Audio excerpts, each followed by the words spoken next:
Hi, I'm Hanjo from Atri, and today I present our work, Partitioning Ethereum without eclipsing it. This is a joint work with Seungwon Woo, Taeyoung Yoon, Min-seok Kang, and Seungwon Shin from KAIST. So in this talk, I present the Gethlighting attack.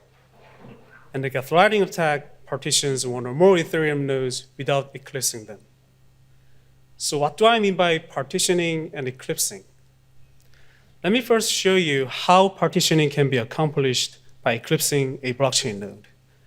A blockchain network consists of thousands of participating nodes, and each of which makes peer connections with many other network nodes. So you can see in this figure, a node in the center can be isolated from the rest of the network if all peer connections are controlled by the adversary. So we use the term eclipsing for complete control of peer connections, and the node in the center is partitioned as a consequence. Partitioning attack can significantly damage the blockchain miner's profit, and basically it is a launchpad for various other blockchain attacks. However, eclipsing a node is becoming a lot more difficult these days. For example, eclipsing attacks using address table poisoning are now completely prevented because the vulnerabilities are patched. If the attacker can control a large internet service provider, the eclipse attacks are still feasible. However, only very large ISPs can launch these attacks. Anti-eclipse measures are also introduced in the literature to mitigate the risk of eclipsing. Because eclipsing is very hard, we ask the following question: can we partition a node without eclipsing it? Our answer to the question is the Gethlighting attack, the partitioning attack without a need of eclipsing a node. So Geth is the official Go implementation of Ethereum, by the way. And in Gethlighting, the adversary is required to occupy only about half of peer connections. This significantly lowers the bar for partitioning. And furthermore, anti-eclipse measures are completely ineffective by this advantage. Our attack can partition a Geth node up to several hours, and so it's a very powerful partitioning attack. It is also a low-cost attack with a little preparation, so attacking all 10,000 Ethereum nodes for 24 hours with Gethlighting would cost only about $5,000. Finally, with Gethlighting, the adversary can also inject her own mined blocks to make a temporary fork. So the 4 attack steps of Gethlighting is up here, and let me explain these steps. The attack step number 1. The adversary makes some peer connections to the target. The target may already have outgoing and incoming connections. The adversary runs dozens of Ethereum client processes to make peer connections to the target. We find occupying 25 peer connections is a good starting point. However, the target may have all incoming peer connection slots already occupied by others, so the attacker should wait for a while until slots become available. So according to our experiments, it normally takes less than a day to make 25 peer connections. So the target's half of peer connections are now controlled by the adversary, but the target should operate perfectly normally without any problem until now. So the attack step number 2. Now the adversary aims to disrupt one or few block receptions at the target. During this step, new blocks will be mined somewhere in the network, and they will be delivered to the target by its peers. The adversary, who has 25 or so peer connections to the target, causes a mild disruption to this block delivery process at the target until it misses at least one single block. And because the delivery of the full copy of the block is disrupted, this block is missed. So how does the attacker cause this mild disruption? The attack peers delivers some attack payload to the target, which we will explain later. Note that this is only a very mild disruption that fails block delivery only infrequently, so it doesn't disrupt the target most of the times. So now the block is missed. Although this yellow block is missing at the target, following blocks should be received at the target without any problem. Newly generated blocks will arrive at the target. However, the problem is that these subsequent blocks cannot be inserted to the target's local blockchain. Why? Because all subsequent blocks should wait until this missing block is finally received and inserted to the local chain first. So this is an inherent property of any blockchain systems. The attack step number 3. The target's local blockchain is now stuck at this point, but of course, Ethereum client has a recovery mechanism. So the client finds out this and tries to retrieve the missing block. This recovery mechanism is what we call bulk block download. If the process begins, the target identifies the missing block and requests it to its peers. Once again, the attack peers cause mild disruption to this delivery process and prevent those missing blocks from being received at the target. This recovery mechanism keeps happening and failing again and again multiple times, so the target's local blockchain cannot grow any further until the missing block is retrieved. Let's look at our attack experiment result quickly to see what happens at the target at this moment. In the figure, each blue point represents a single block during the attack. Let's look at the blue point at around 3,000 seconds in the x-axis, which shows the block generation time. The y-axis shows the time the block is learned by the target, and we say a block is learned by the target if either of the block hash or the full copy of the block is received at the target. So this point means that the block is generated around 3,000 seconds and also learned by the target immediately. As we can see here, the blue points make a straight line. We conclude that blocks are learned immediately at the target, even under Gethlighting. However, due to Gethlighting, the actual block insertion time, which is the y-axis of the red points, can be significantly delayed. In this example, one block is inserted to the chain about 1.5 hours after the block is originally generated and also learned at the target. It is a very, very serious partitioning because the node cannot proceed for 1.5 hours. So let's go back to the attack steps. So the last optional step of Gethlighting aims to create an attacker-generated fork to the target.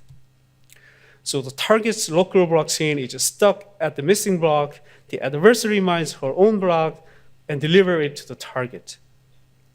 And this attacker-generated block can be immediately inserted to the target's chain in contrast to the canonical chain blocks. You can find why immediate insertion is possible in our paper. As long as the target node is stuck with the missing block, the node will think that the adversary's fork branch is the main chain because it is longer than the canonical chain branch. For doing this, adversary should have some mining power, of course. So let's look at another attack example where the attacker injects her own mined blocks to the target. In the course of about 3 hours of Gethlighting here, the target experiences partitioning as the block insertion delay increases up to 1,500 seconds, as you can see in the y-axis of the figure. To make a temporary fork, the adversary mines new blocks, and you can see the adversary mined blocks get immediately inserted to the target since the red dots have only little block insertion delay. Here, the red shade in the figure denotes the time periods where adversary's blocks are leading. So the target sees the adversary's blockchain fork as a main chain for more than 50% of the time. And in this example, we assume that the adversary has 10% of the total hash power, so she generates a new block every other minute. So far, I have introduced the 4 attack steps of Gethlighting. And for the rest of the talk, we focus on the second step. That is, what is the attack vector we use here for mild disruption and why it works. The attack vector for triggering mild disruption is very simple: sending invalid transactions to the target. But how do we do it? Ethereum protocol defines various message types, including blocks, transactions, and so on. And each Ethereum message can be composed up to 10 megabytes. Among those message types, transactions message informs multiple transactions to its peers. We try to pack as many transactions as possible to find roughly 100,000 transactions can be included in a single message. So we synthetically generate these many invalid transactions and use them in the attack payload. But why invalid transactions are good enough here? Because we want to provide a workload of validating all 100K transactions here. And again, this does not kill the node because it's a very, very mild disruption, and you can find more details regarding the attack vector in our paper.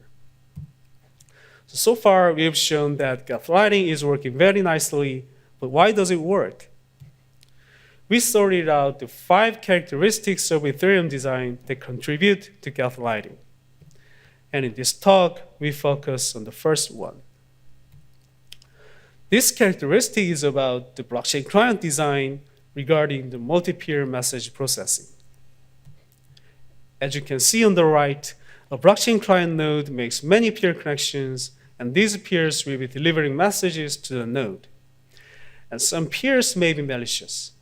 And because resources are limited at the target, they should be shared among those peers.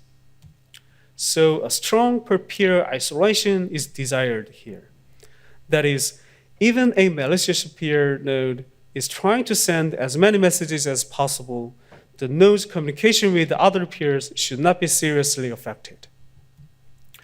Well, Geth is pretty good in this perspective, actually, since it implements a pretty good per-peer fairness. The message handling routines dedicated to each peer are scheduled in a round-robin fashion with preemption. So, however, this very seemingly good per-peer fairness is not sufficient. Due to time limitation, let me give you a simple intuitive example to understand the problem. Let's assume a normal benign peer sends a series of messages to a node. In a normal case, these messages will be promptly processed at the target. However, with 5 Gethlighting peers, each message should be interleaved by 5 coroutines of Gethlighting peers because of the round-robin scheduling. And each Gethlighting peer spans the full span of execution time slots. What happens if there are more Gethlighting peers? The delay due to this interleaving becomes larger with more Gethlighting peers. So under per-peer fair scheduling in Geth, even benign peers' messages can be significantly delayed by many Gethlighting peers, and Gethlighting attack exploits this to make the target node expire its 5-second timer in retrieving new block contents from benign peer nodes. So you can find more details on this block retrieval process in our paper. Also, you can find more details on Gethlighting. For example, what happens if the attack target is configured to have more than 50 peer connections. In comparison to other partitioning attacks, Gethlighting has an apparent advantage of not eclipsing the target node.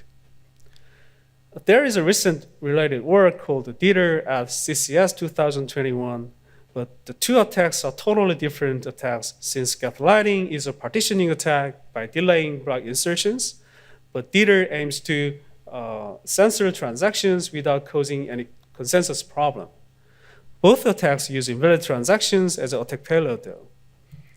Finally, let's talk about the countermeasures. We have come up with 6 countermeasures for Gethlighting.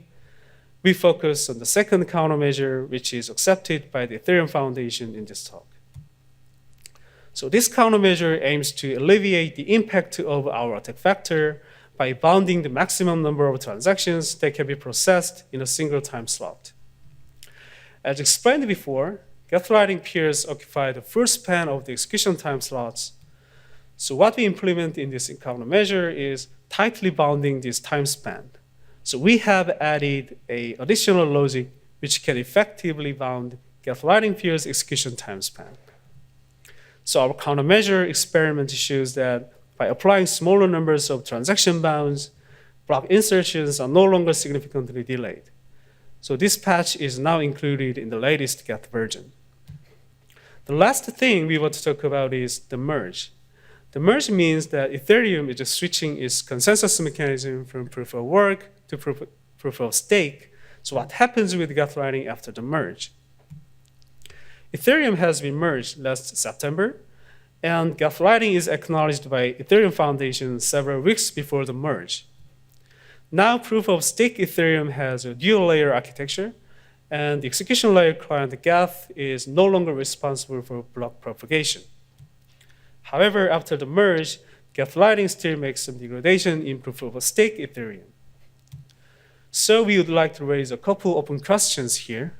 So first, are there different attack factors of Gethlighting for proof of stake Ethereum? We are also motivated to find additional attack factors in the consensus layer. Another question worth asking is, are there any other blockchain systems vulnerable to attacks like Gethlighting? We believe that other blockchains might be as well vulnerable to Gethlighting or similar attacks. Thank you for your attention, and please feel free to ask any questions. It's a great talk. So what would be the incentive for the attacker to the partitioning attack? What type of damage it can give? First of all, if the mining node is partitioned, then it's very hard to figure out the most recent block. So we cannot do the mining work attaching to the recent block. So the miner's profit is seriously damaged by partition. And as we show in this example, this Gethlighting attacker can inject adversary's block to the target node, so it can use it as an attack vector for the double spend. So, thank you. Other questions?